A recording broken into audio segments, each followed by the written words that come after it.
Hey, why were you both in the bathroom together? My 4-year-old daughter pointed at my husband and my older sister, uttering these curious words. To me, it was an innocent question, but for my husband, it seemed like a bombshell. He tried to maintain composure, forcing a smile, but the panic in his eyes was evident. Sweat beaded on his forehead, streaming down like a flood. I saw you. What were you doing there? Her relentless innocence left my husband flustered. Suspiciously, he stammered, and I resolved to uncover the secret hidden behind that bathroom door. I'm Olivia, a 33-year-old and working in a major food company in a regular position. My husband, Michael, and I met 6 years ago through a mutual acquaintance. Our connection blossomed, and a year later, we tied the knot. Following my pregnancy, we used our combined savings as a down payment and secured a mortgage to buy an apartment. Soon after, I gave birth to our daughter, Mia, and returned to work after maternity leave. Balancing work, household chores, and parenting was a juggling act, but luckily, my husband cherished our daughter and was incredibly supportive. Living near both sets of parents, mine and my husband's, plus my sister and her spouse, we had a strong support network. Especially my sister, Sophia, who didn't work and had no children of her own, doted on Mia like her own. When Mia turned 3, I was entrusted with a crucial work project that often required weekend overtime. At times like that, my sister would come over to our house for my lonely daughter, and often spent time together with my husband and daughter. I felt immense gratitude toward her. Thanks to this arrangement, I successfully completed the project and even secured a promotion. Everything seemed perfect, and I basked in happiness. Little did I know that betrayal from someone I trusted would shatter this idyllic life. At that moment, I couldn't fathom the cruel reality awaiting me. It was my daughter's 4th birthday party, and our home was filled with not only our immediate family but also both sets of grandparents and my sister's family. As everyone celebrated and watched our daughter open presents, she beamed with joy, and the adults reveled in her growth. It was a harmonious and pleasant time. However, the atmosphere took an odd turn when my sister excused herself to use the bathroom. My daughter suddenly asked, Why doesn't Daddy go with Sophia? Her words caught my sister off guard, and she paused. Why would Daddy go with her? Going to the bathroom is something you do alone, right? I responded absent-mindedly, assuming my daughter was referring to her toilet training days, even though she was now capable of going by herself. But then my daughter uttered unexpected words. But I saw you both go together the other day. Really? I asked, taken aback. Yeah. She continued innocently. I saw you.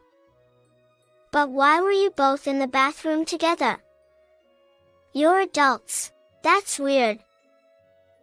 Her smile remained intact as she questioned us.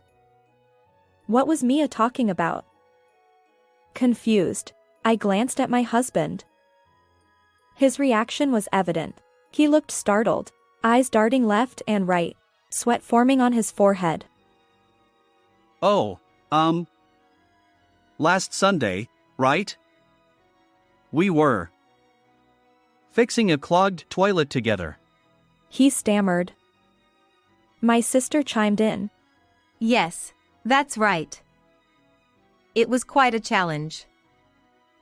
My husband forced a dry laugh, but he kept fidgeting intensely and seemed restless. My sister wore a similar strained smile, nodding along. The other adults, including me, were speechless, taken aback by this unusual exchange. Let's watch a DDD with Daddy over there, Mia. My husband quickly changed the subject. Yay! Mia agreed. My sister added. Almost forgot. I was heading to the bathroom. They hurriedly left the room, escaping the awkward tension they had created. Something seemed suspicious. The truth was, my husband occasionally told silly lies. It was trivial stuff, pretending to shower when he hadn't, blaming our daughter for eating my stored snacks from the fridge, and other minor things. When I sensed his deception, I'd usually respond with a nonchalant, "Oh, really?" But in those moments, he'd invariably start babbling with feeble excuses, digging his own grave. And without fail, his eyes would dart around, and he'd break into a sweat. Doubts about my husband led me to have a conversation with my daughter after everyone had left that day. "Hey, Mia, did you see the toilet clogged at home?" I don't know. Daddy and Sophia always lock the bathroom. Always? Haven't Daddy and Sophia gone to the bathroom together more than once? Sophia was my sister. Mia nodded, confirming that my husband and sister frequently went to the bathroom together. Her innocent words left me feeling uneasy. Plus, I'd never heard my husband mention a clogged toilet before. What could my husband and sister be doing in there every time? Surely not. Despite my growing suspicion, I dismissed the thought. After all, it was my sister. Betrayal from her seemed inconceivable. Torn between emotions, I decided to investigate their actions for now. During a weekend overtime shift, I decided to set up the baby monitor camera we used when our daughter was an infant. After returning home, I checked the recorded footage and was left utterly speechless. My husband and sister, wearing expressions I'd never seen before, affectionate and intimate, had their arms around each other, behaving inappropriately. Even that alone was behavior I didn't want in front of our daughter. But then, from the audio data on the baby monitor, I heard the decisive words, "I love you." Me too. They exchanged kisses, completely unaware of our daughter watching. Caught red-handed! I screamed internally. Eventually, my husband's words, "I'll take you to heaven today too," accompanied by their intertwined hands, led them toward the bathroom. They didn't return to the living room for quite some time. How dare they engage in such indecent behavior right under our daughter's nose? What heaven are they talking about? Both of them will pay in hell. Mark my words. I vowed never to forgive my husband and sister, igniting the flames of revenge. After much internal struggle, I decided to gather decisive evidence of the affair. While the baby monitor footage alone should suffice, I knew that merely confronting my husband with a kiss wouldn't be enough. He'd likely counter with excuses. I couldn't bear to hear his flimsy explanations. Yet, installing a camera in the bathroom felt too invasive. So, I set a trap. Conveniently, our daughter had an overnight stay at daycare scheduled for the following weekend. I fabricated a sudden business trip, and my husband's eyes lit up. "I'm sorry for always leaving everything to you." "Don't worry about it. I'm more concerned about you working too hard. Take care of yourself." "Yes, thank you. You should be careful too." My words carried a different meaning, but he seemed oblivious, already imagining something else, as if my words didn't reach him. On the appointed day, after dropping our daughter off at daycare, I headed to a nearby diner. Checking the baby monitor footage on my phone while keeping an eye on the street, I saw my sister eagerly approaching our house. Soon, through the camera, I witnessed my husband answering the intercom and welcoming her inside. A few seconds later, they both returned to the living room, completely undressed. My, how hungry are they? I recoiled at their audacity, then hurried home to confront them. As I unlocked the door and entered the house, I noticed discarded clothing strewn across the entrance. However, there was no sign of the two individuals in the living room. Could it be? In our bedroom. Trembling with anger, I headed toward the bedroom. But just then, I caught sight of a figure on the balcony. It seemed that both of them had sensed my return and instinctively fled to the balcony. Through the glass, I observed my husband and sister crouched in the corner, peering fearfully in my direction. Witnessing my husband's frightened eyes and my sister's slack-jawed expression, I was overwhelmed with intense revulsion and locked the door, leaving them both outside. He had finally realized that hiding was futile. He, one hand awkwardly covering a certain part of his body, tapped on the window, pleading, Olivia, it's not what you think. I want to clear up the misunderstanding, so please let me in for now. My sister clung to his back like a baby koala, desperately trying to conceal herself. Hey, why are you still talking about misunderstandings? This is a caught-in-the-act situation. My husband retorted. We hadn't done anything yet. It was just an attempt, so cut us some slack. Don't play games with me. Do you think I'm unaware of what you both usually do in the bathroom? That's a misunderstanding too. We were really just fixing a clogged toilet. Exasperated by my husband's poor excuses, I revealed that I had set up a surveillance camera in the living room to watch what was going on. I saw both of you being affectionate. You even went as far as kissing, didn't you?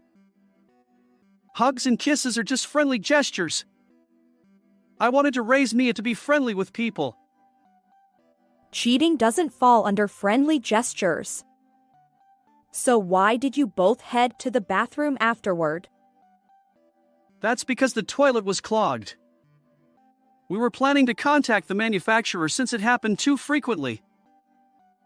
I relentlessly pressed my husband for answers, but he continued with flimsy excuses.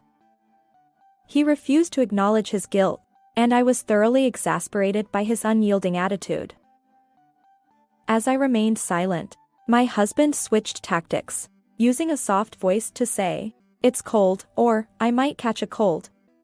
But when he realized I wasn't budging, he suddenly grew aggressive. His demeanor changed, and he pounded on the glass, shouting at me. Enough! You think you can just stay quiet and get away with it?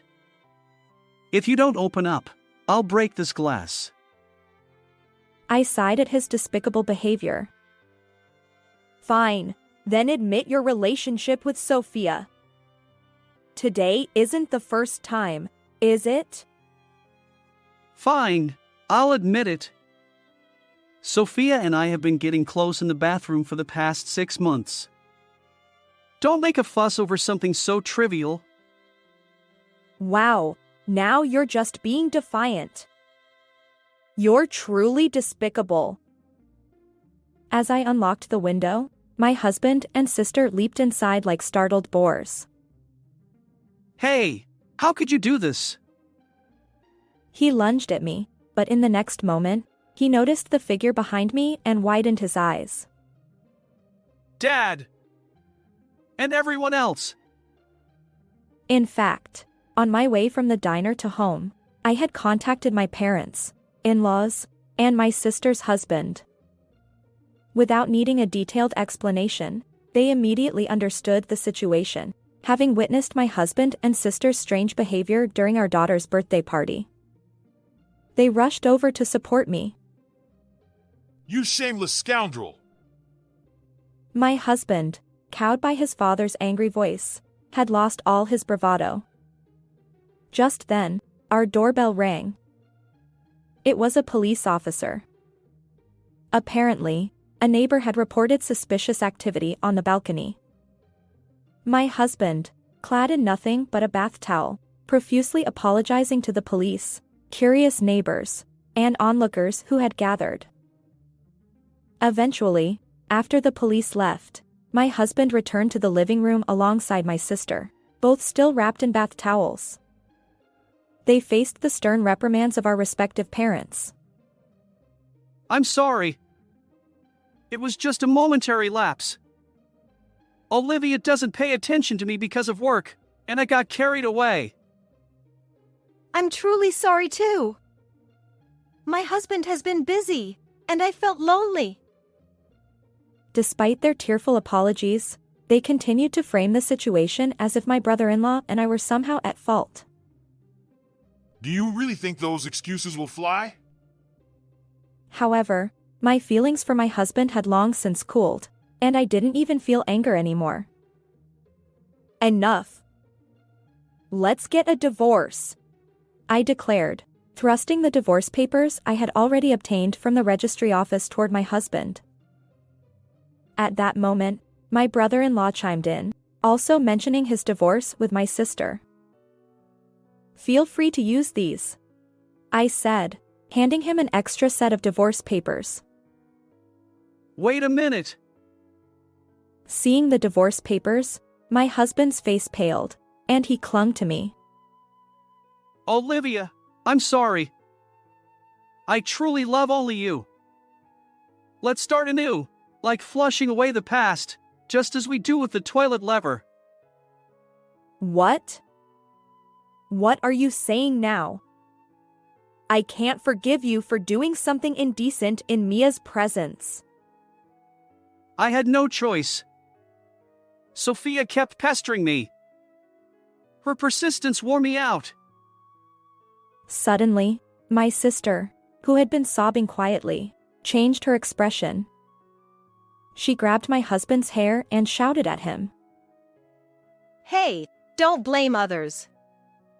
You were the one who made the first move, weren't you? Shut up. I thought it was just innocent physical contact. But you took it seriously. You love-struck fool. Huh? Which one? I said after Mia took her nap.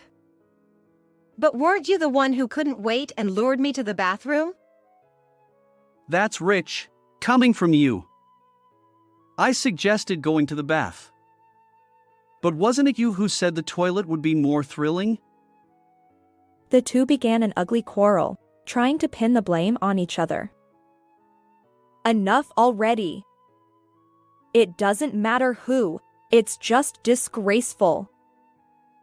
After that, they both hung their heads in shame as they were scolded by everyone present, following my lead. And even then, they continued to mumble some resistance, but the more they spoke, the more they were bombarded with criticism. In the end, we both signed the divorce papers with our parents as guarantors. Shortly thereafter, divorces were successfully finalized for both my husband and me, as well as my sister and brother-in-law. I demanded alimony of $20,000 and child support of $70,000 from my husband, as well as $35,000 for the apartment we bought together, and $14,000 in compensation from my sister. My husband and sister were each sued by my brother-in-law for $14,000 in damages. Meanwhile, the scandal had become neighborhood gossip, and my husband, unable to continue living in the apartment, was forced to sell it, leaving him with a debt of $200,000, including the remaining mortgage. His embarrassing reputation had even reached his workplace, leading him to resign soon after. Now, my husband and sister, estranged from their parents, share a rundown apartment without a bath but with a toilet. They struggle to repay their debts and constantly argue. On the other hand, I return to my parents' home with my daughter. Her grandparents still treat her kindly, so she doesn't feel lonely. Grateful for everyone's support, I've resolved to raise my daughter well and continue working diligently.